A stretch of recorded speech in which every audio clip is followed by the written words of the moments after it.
I'm a veteran of the infantry. And when I took over a fire team for the first time, I made the mistake of drawing hard lines in the sand. This immediately alienated members of that team that had been together for some time.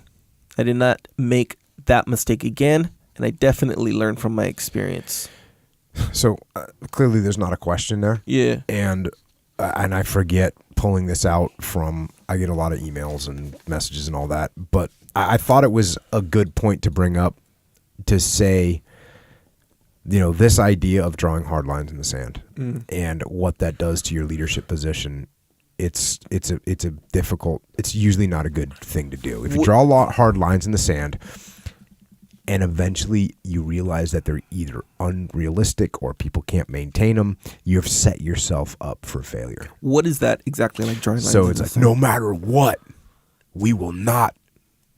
Gotcha. Blah, blah, blah, blah. Yeah, there's the line. No matter what, Got it. we will win every single road march that we do as a fire team in this while we're here on this training thing. Mm-hmm. Okay.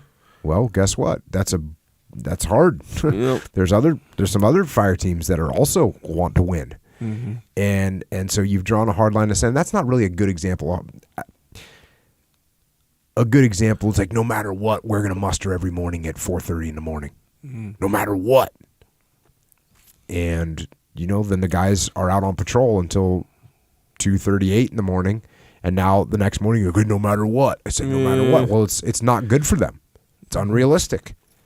So you drew a hard line in the sand, and now you got to back it down. So, and all you have to do is soften the statement a little bit. Hey guys, to the best of our ability, if we can, we're going to get here every morning at 4:30 for muster. There's a little room to play there, right? Mm-hmm. And that's fine. So again, there's not a question here, but one of the reasons I think that I wanted to talk about it was because I think people look at me and even hear me on a peripheral level, and they think, oh, I bet Jocko just laid down the hard lines. Sure. And it's my way or the highway, right? Yeah. And the opposite is actually true.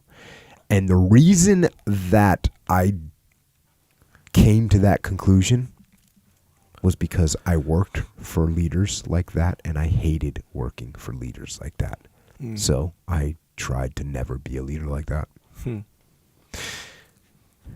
there's a dichotomy, right? Sure. There's a huge dichotomy. Because this doesn't mean that you're not driving and pushing. This doesn't mean that you're not saying, hey, we're going to be the best whatever, we're going to be the best task unit here. It doesn't mean you're not saying, hey, look, we're not going to rest until we've done what we're supposed to do. It doesn't mean that. But man, you got to find that balance. Yeah.